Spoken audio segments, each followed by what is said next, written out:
একাদশীর দিন কাঁচা কলা দিয়ে কী বানালাম। নমস্কার বন্ধুরা, কেমন আছেন আপনারা? আশা করছি আপনারা ভালোই আছেন। কাঁচা কলা আলুর একটি সাধারণ তরকারি। আপনারা ভাববেন এটা আবার দেখানোর কী আছে। আমি আমার চ্যানেলে সাদামাটা প্রতিদিনের ঘরোয়া রান্নার রেসিপি আপনাদের কাছে শেয়ার করব।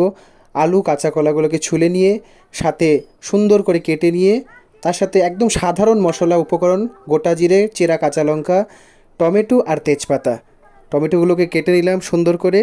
কড়াই চাপিয়ে সাদা তেল, সেখানে কিন্তু অবশ্যই সানফ্লাওয়ার অয়েল ব্যবহার করবেন একাদশীর দিনে।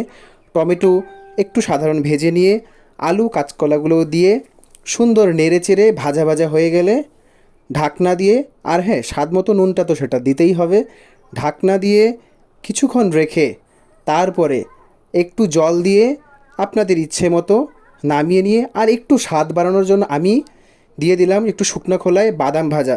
অপশনাল, দিতেও পারেন না দিতে পারেন। কেমন লাগলো রেসিপিটা জানাবেন। ভালো লাগলে আমার চ্যানেলটিকে সাবস্ক্রাইব করে পাশে থাকবেন, বেল আইকনটা ক্লিক করতে ভুলবেন না। রাধে রাধে, হরে কৃষ্ণ।